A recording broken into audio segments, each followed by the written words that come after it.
Hello बच्चों, स्वागत है आप सभी का इलाइट एकेडमी के एक न्यू सीरीज़ में, जहाँ पे हम पूरी की पूरी मैथ्स आपके बोर्ड से पहले कवर कराएंगे और कम से कम टाइम में आपको कंप्लीट मैथ्स का एक बैकअप देंगे।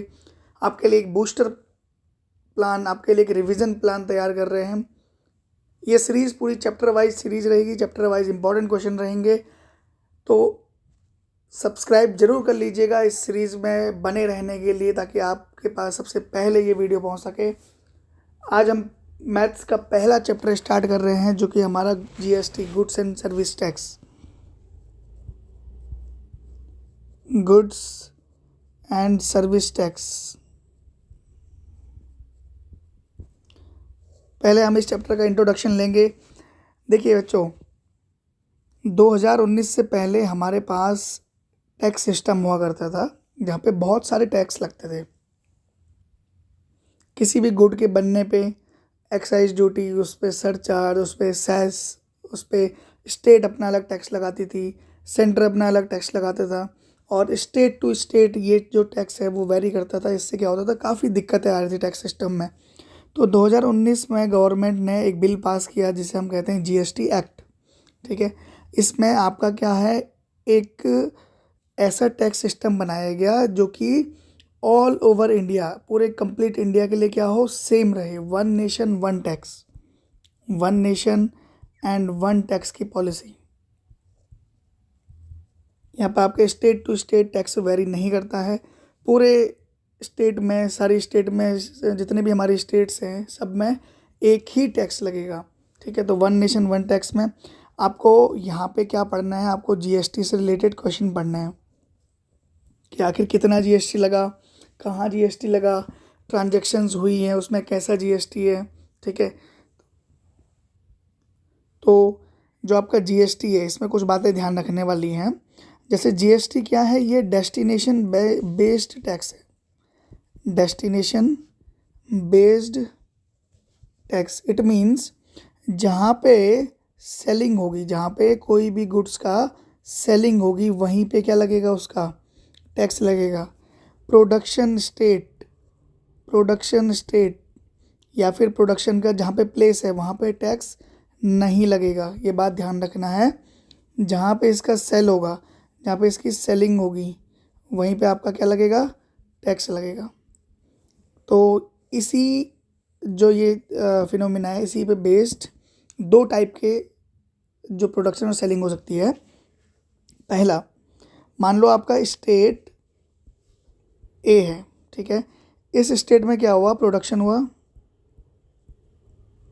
और इसी स्टेट में, सेम स्टेट में सामान की सेलिंग भी हुई, या फिर कंजम्पशन भी सेम स्टेट में हुआ। ठीक है, दूसरा आपका क्या हो सकता है, दूसरी कंडीशन क्या हो सकती है कि स्टेट ए जो है, स्टेट ए जो है, यहाँ पे आपका प्रोडक्शन हुआ। ठीक है, यहाँ से एक होलसेलर या फिर एक सप्लायर इस गुड्स को क्या ले गया, स्टेट बी में ले गया। ठीक है, और यहाँ पे क्या हुआ, इसका कंजम्पशन हुआ। कंजम्पशन बोले तो यहाँ पे इसको बेचा गया या इसकी सेलिंग हुई। ठीक है, तो इन दोनों केस में आखिर जीएसटी किसके पास जाएगा या कैसा जीएसटी लगेगा। ठीक है, जो ये कंडीशन है, ये कंडीशन आपकी कहलाती है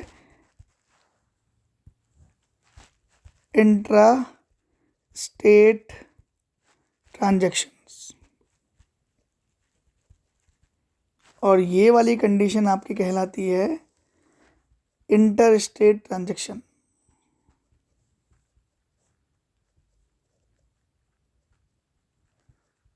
ठीक है बच्चों, अब जब इंट्रा ट्रांजैक्शंस होंगी, इंटर स्टेट ट्रांजैक्शन होंगी, तो इसमें ध्यान रखना है, यहाँ पे आपका सीजीएसटी और एसजीएसटी, सी बोले तो central goods and service tax, S बोले तो state goods and service tax.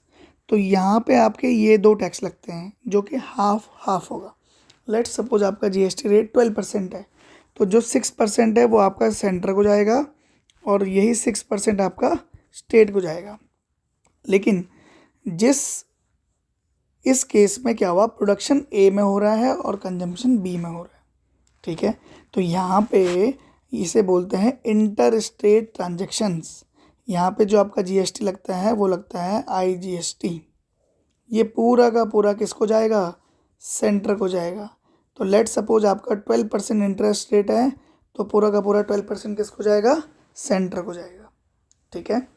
एक और बात ध्यान रखने की ज़रूरत है आपको, एक सिचुएशन समझते हैं। अच्छा, इतनी बात क्लियर हुई। जीएसटी डेस्टिनेशन बेस्ड टैक्स, मतलब जहाँ पे गुड्स की सेलिंग होगी वहीं पे टैक्स लगेगा, उसी स्टेट को टैक्स मिलेगा। दो टैक्स बताएं आपको, इंटर स्टेट ट्रांजेक्शन, यहाँ पे आपकी सीजीएसटी एंड एसजीएसटी लगता है। दूसरा आपका इंटर स्टेट ट्रांजेक्शन। देखो इंटर में क्या है, जिस स्टेट में प्रोडक्शन हुआ उसी स्टेट में क्या हो रहा है, कंजम्पशन हो रहा है। इंटर स्टेट में क्या है, जिस स्टेट में प्रोडक्शन हुआ उस स्टेट में उसका कंजम्पशन नहीं होगा, कंजम्पशन किसी और स्टेट में होगा, ठीक है। जब इंट्रा स्टेट ट्रांजेक्शन होगा वहाँ पे सीजीएसटी एसजीएसटी लगेगा, हाफ हाफ होगा जो, ठीक है। और दूसरा आपका जो इंटर स्टेट ट्रांजेक्शन होगा वहाँ पे आपका आईजीएसटी लगेगा। ये पूरा का पूरा किसको जाता है, सेंटर को जाता है, ठीक है। होप इतनी बात आपको क्लियर हो।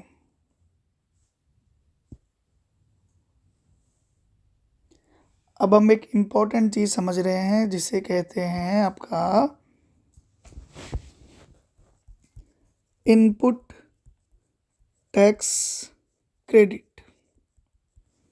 बहुत ध्यान से समझना। मान लो आपका क्या है, एक मैन्युफैक्चरर है जो कि आपका क्या बनाता है, सामान बनाता है, ठीक है। मैन्युफैक्चरर है, इसने बनाया एक बिस्किट, चलो बिस्किट छोड़ो, एक पेन बनाते हैं, बिस्किट के नाम पे भूख लग जाएगी। तो इसने एक पेन बनाई, इसने ये पेन सेल की किसको, होलसेलर को, ठीक है। और होलसेलर ने ये सेल कर दी तुम्हारे रिटेलर को, जो हमारा दुकानदार होता है, ठीक है। ये पेन, लेट्स सपोज इस पेन का जो रेट है वो 100 रुपीज़ है। बोलोगे सर इतनी महंगाई, तो कोई बात नहीं, हम अभी दूसरे अमेरिका में हैं, ठीक है। अमेरिका में और टैक्स डिस्कस कर रहे हैं इंडिया का तो 100 रुपीज़ की पेन है, इस पे आपका जो टैक्स रेट है वो है आपका 10%, ठीक है। और ये जो सेल हुआ है ये हुआ है आपका इंट्रा स्टेट। जैसे मैं इंट्रा कह रहा हूँ तो आपको पता होना चाहिए, it means with in this state, जहाँ मैन्युफैक्चरर है वहीं होलसेलर भी आपका। और यहाँ पे जो आपका जीएसटी लगेगा वो एसजीएसटी और सीजीएसटी दोनों लगेगा, ठीक है। इसका मतलब 5% आपका किसको जाएगा, सेंटर को जाएगा, और 5% आपका एसजीएसटी लगेगा, ठीक है। ठीक, अब देखो इस पेन का जो रेट है, अब जो होलसेलर को रेट मिलेगा विद जीएसटी, ध्यान रखना जब भी कोई अमाउंट पे करते हैं वो विद जीएसटी करते हैं।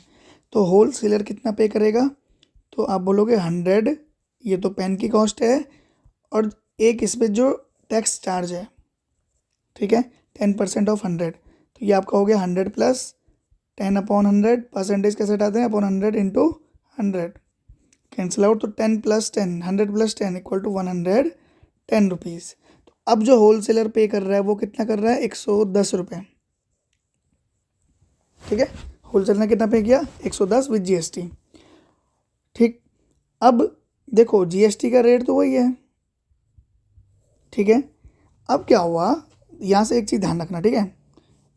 आपका 10 रुपये क्या है, जीएसटी है। तो मैं आपको पूछूँ एसजीएसटी कितना लगा, तो आप बोलोगे सर हाफ 5 रुपये।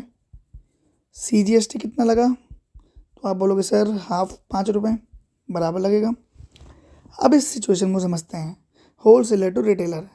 लेट सपोज ये आपकी क्या है, इंटर स्टेट सेल है, इंटर स्टेट, ठीक है। यहाँ पे आपका एक स्टेट से दूसरे स्टेट आपकी जो सेल हो रही है, ठीक है। अब जो रिटेलर है वो कौन सा टैक्स पे करेगा, तो आप बोलोगे सर ये आईजीएसटी पे करेगा, ठीक। अब ये कितना आईजीएसटी पे करेगा, तो लेट सपोज आपका जो होलसेलर है उसने 110 रुपये में ख़रीदा, वो क्या करता है, यार मैं बिना रेट बढ़ाए अगर बेच दूंगा ये तो मेरा नुकसान हो जाएगा, तो ये क्या करता है, 10 रुपये एक्स्ट्रा बढ़ाकर 120 रुपये में किसको बेचता है, ये आपका रिटेलर को देता है। तो अब जो टैक्स लगेगा वो कितना लगेगा, तो आप बोलोगे सर 10% ऑफ 120, ठीक है, जो कि आपका क्या होगा 10/100 इंटू 120, 0 से 0 कैंसिल, 0 से 0 कैंसिल, ये हो गया आपका 12 रुपीज़। अब ये जो 12 रुपये है ये किसको जाएगा, आप बोलोगे सर ये IGST हो गया, ये आपका सीधे सीधे सेंटर को जाएगा, ठीक। तो सेंटर को पहले 10 रुपये मिला, कहाँ गया, हाँ 10 रुपये छोड़ो, पहले जो GST था पूरा GST ले लेते हैं, चलो पहले GST कितना था 10 रुपये, पहले 10 रुपये था, अब आपका 12 रुपये हो गया, तो टोटल GST कितना मिल गया 22 रुपये। और आप बोलोगे सर अगर ऐसे ही ट्रांजेक्शन्स आगे होते गई तो सेंटर को तो इतना ज़्यादा टैक्स मिल जाएगा, ठीक है। तो ये गलती हमसे हुई है, सेंटर को इतना टैक्स नहीं मिलेगा। सेंटर को कितना मिलेगा, जितना होल सेलर ने 10 रुपये पे कर दिया था, ठीक है, रिटेलर ने कितना पे किया इसको 12 रुपये, तो ये जो होल सेलर है ये अपना इस 12 रुपये में अपना 10 रुपये ले लेगा, अपना 10 रुपये ले लेगा, और जो एक्स्ट्रा आया है कितना आया है 2 रुपये, वही किसको पे करेगा, एज अ GST पे करेगा। तो अब इनपुट टैक्स